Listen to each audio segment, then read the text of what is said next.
Good morning and welcome to another episode in my Citroen Relay van build series. It's another beautiful, bright, sunny morning, which is a rare treat here in the UK. And if you listen, the birds are singing and all is good in the world. Apart from the fact, I've got a couple of danglies. Let me show you. Right, if I just squeeze you around, look, I finished doing all my wheels. Oh, that looks much better, doesn't it, than those horrible grey steel painted things that were the original colour. I mean, I don't know what you think. Let me know. That looks a bit mean now, doesn't it? Right, and under here, oh look, there's me danglies. So what I've done, or what I've decided is, these water taps that came supplied with the water tanks are basically a load of rubbish, because the outlet hole here is absolutely tiny. And what I've discovered on our first use of the van is you want to empty your grey tank and you turn that on and you wait and wait and wait and you wait a bit more and you wait a bit more, and eventually when you've got a queue behind you for the for the motorhome service point, everyone looking cross and angry, eventually it does the job. And I thought, no, that's rubbish, that's got to do something with that. So these have come off and there's new ones to go on. The other problem I've had is, actually let me go up to the table and I will show you.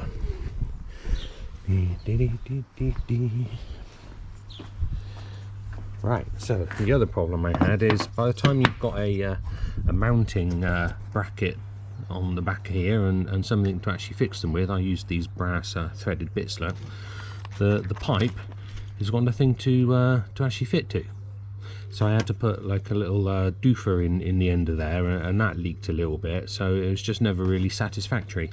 After speaking to the supplier of the water tanks, they said, oh yeah, this 28mm or inch pipe just pushes straight on the end, and yeah, in fairness, it is the same diameter as that screw thread, so it would. But by the time you've mounted it with a something on that thread to hold it, you've got nothing left. That needs to be sort of twice as long, really, or even 3 times as long. So a bit of a design flaw on that one. But the main issue is the fact that they are just too small. So I've done a little search on the Tinternet, and I'm replacing them with oh, now we're talking, aren't we? That's much better. Oh, I'm in the light, aren't I? Let me move around. There you go. Yeah, now we're talking. And the outlet hole, look, is oh, knickers, knocked it over. There we go. And the outlet hole is chalk and cheese difference, so hopefully that will go much better. And these actually come with mounting bracket as well, on there to fix it. I'm not quite sure exactly where we're going to put that yet, but it doesn't look too difficult. So the only real challenge I got this morning is this bit, because that apparently goes into there. It's a bit of a tight squeeze and a tight fit, but I think it's one of those jobs that once it's in and it don't come out again. But that apparently, according to the website I got it from, that fits onto there. But oh lordy, that's a tight fit. So somehow I've got to get that onto there. So that's my my challenge this morning.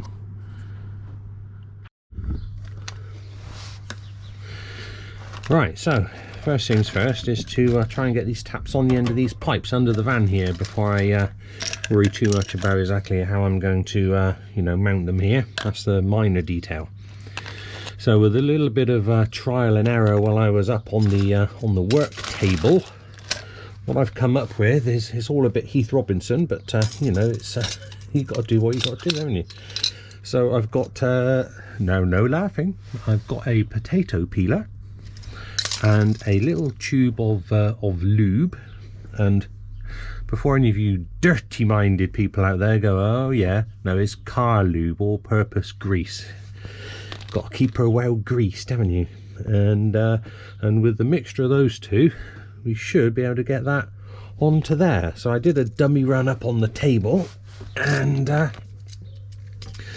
So what I've done is the old potato peeler is going to go in the end there and just, you know, stretch.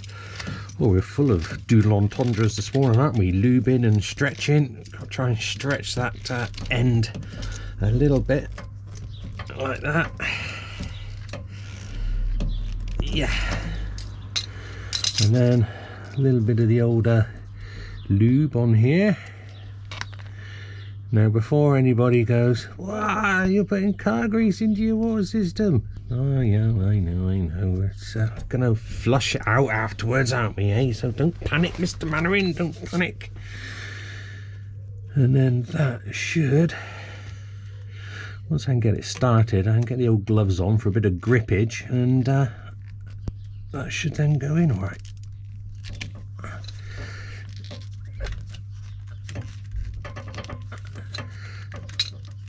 Right.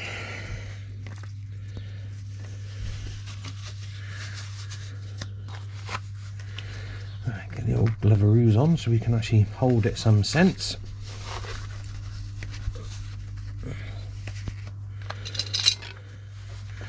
And a pair of grips around the widest point there. And then making a bit of a mess of that bit there, but I doubt that's gonna, oh bugger. Right, let's try without that then.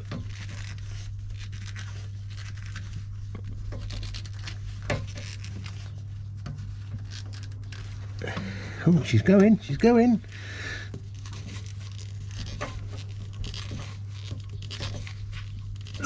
There we go, look at that. Marvellous. And of course, it's at this point, do you think, did I remember my Jubilee clip? Ah, yes I did, there she is, look at that. Bring that in. Wind that over the end there, because we don't want that tow rag coming off as we're driving along. Not gonna, that's pretty tight already, so I'm not gonna need too many turns on that. Just a little nip.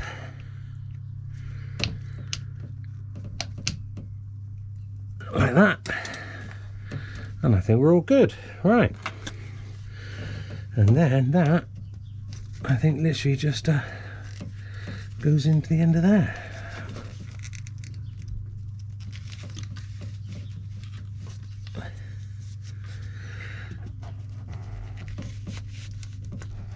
There, like so.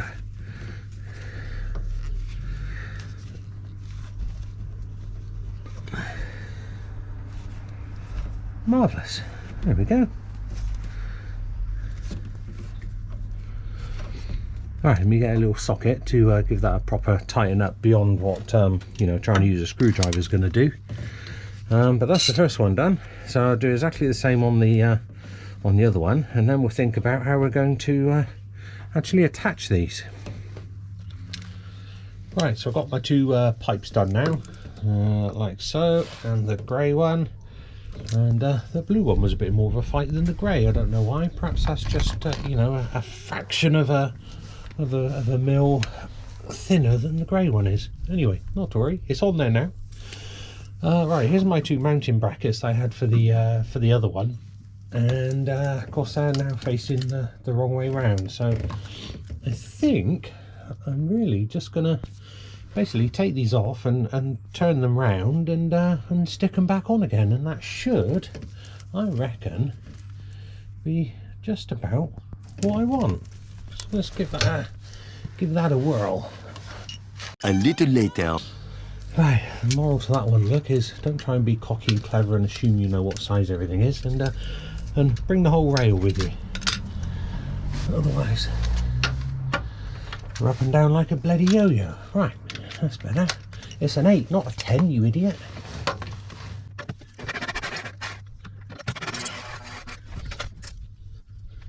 For our friends watching from the other side of the pond, don't ask me what an 8mm is in Imperial. I ain't got a clue. Yeah, I could go and work it out, but you know, can't be asked really. It's an 8mm, and to in all due respect to the rest of the world, we all know what 8 mil is. Right.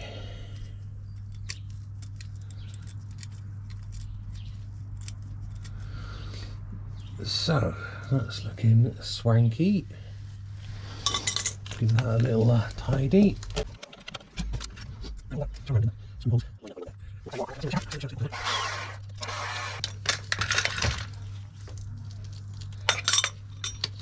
Caught me rubber glove. A lot, isn't it? Well, I was able to reuse one of the holes, so we're 50% there, aren't we? So it's not the end of the world.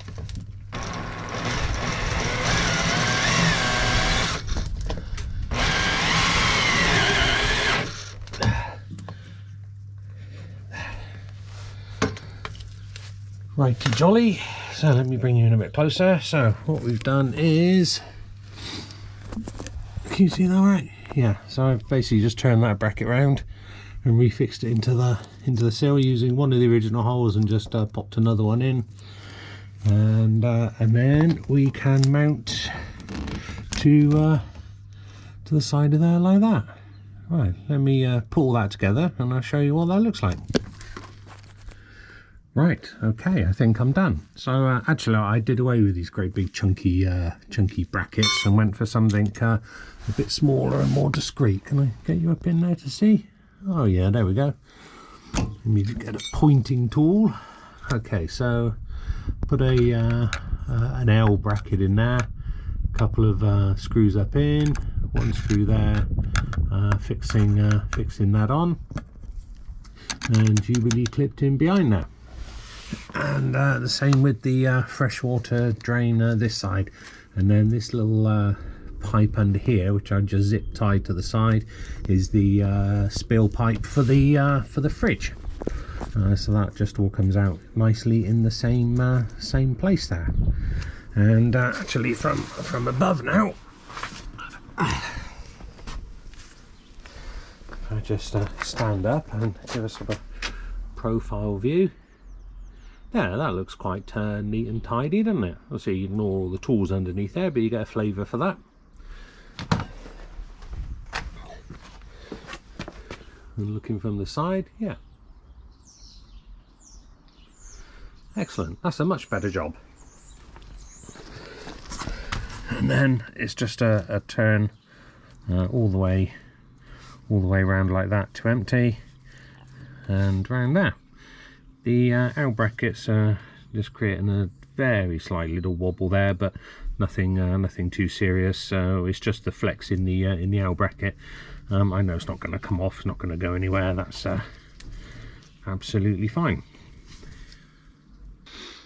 So there we go, quick and simple. Hope that's been interesting and informative to someone if you're at the stage of your van build where you're fitting your drain taps. So I've upgraded mine, as you see, from those ones that come supplied with the water tanks that are too small, too flimsy, too rubbish. And that's nothing against the water tank company. That, you know, there's only really two choices, I think: those little tiddly horrible ones, or these bigger sort of fat boy ones. So that upgrade I think is going to work well, because I'm going to get a much better flow. So all in all, a good job. Please remember to like and subscribe, blah blah blah, and I'll see you next time. Bye for now.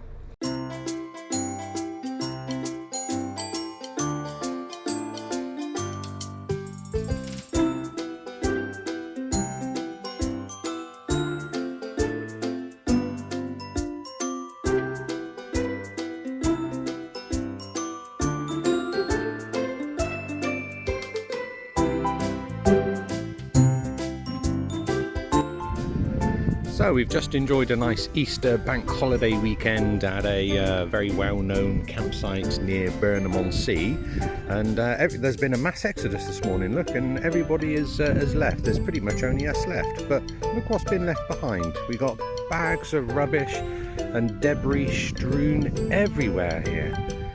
And when you're wild camping, that's bad enough to leave your rubbish behind, isn't it? But on a campsite, I know some might argue, oh well, you know, someone will come and clear it up, and well, yeah, they will, because they're going to have to, aren't they? But how lazy is that? Because if I just scan round, there's oh look, there's us, And look, the bins are just over there. How lazy is that to not take your rubbish and put them in the wheelie bins over there? That is disgusting. Anyway, happy Easter everybody.